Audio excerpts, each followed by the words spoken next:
अस्सलाम वालेकुम नाज़रीन। जिन लोगों को बहुत ज़्यादा कब्ज़ की शिकायत रहती है उन लोगों के लिए बहुत ही ख़ास और उम्दा नुस्खा लेकर आई हूँ, जिसमें आपने इन चीज़ों का इस्तेमाल करना है जो मैं आज आपको बताऊँगी। क्वांटिटी का ख्याल रखिएगा।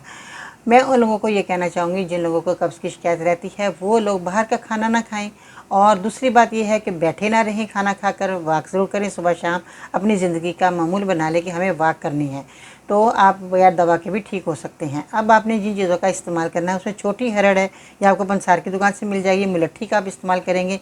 सना मक्की के पत्ते आपने लेने हैं, और इसके अंदर जो डंडियाँ होती हैं ये वाली, ये आपने इस्तेमाल नहीं करनी, क्योंकि ये डंडियाँ जो हैं ये पेट में दर्द करती हैं। ये डंडियाँ आपने हटा देनी हैं और सिर्फ आपने पत्तों का ही इस्तेमाल करना है, जो कि आपके सामने पत्ते हैं। ये पत्ते आप लेंगे और सौंफ का इस्तेमाल करना है। अब आपने कितनी क्वांटिटी में चीज़ों को लेकर दवाई को बनाना है, आपने क्या करना है कि छोटी हरड़ जो आपके सामने है इसको 100 ग्राम आप लेंगे, सना मक्की 100 ग्राम, और बाकी मुलट्ठी जो है 200 ग्राम, और सौंफ भी आपने 200 ग्राम।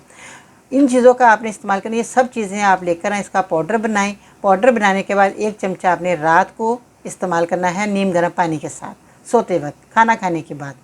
और आपने 5 दाने अंजीर के लेने हैं, 1 गिलास दूध में मिलाकर इसको उबाल लें, और ये दूध आपने गरम गरम पीना है, और जो अंजीर है वो चबाकर आपने खा लेनी है।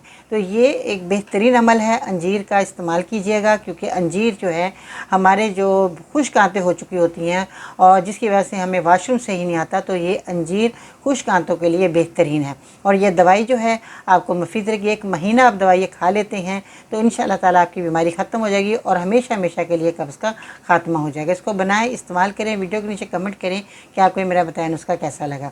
दुआ में याद रखिएगा, जब दवाई फ़ायदा दे दे तो अपना फ़ीडबैक लाजमी दिया करें। आपके प्यारे से कमेंट का मुझे इंतज़ार रहेगा। तो अपना बहुत सारा ख्याल रखिएगा। आज के सुनहरे अल्फाज। जिस तरह शबनम के कतरे मुरझाए हुए फूलों की ताज़गी बख्शते हैं, इसी तरह अल्लाह का ज़िक्र मायूस दिलों को रोशनी बख्शता है। इसके साथ ही बाजी को इजाज़त दीजिएगा। अल्लाह निगहबान।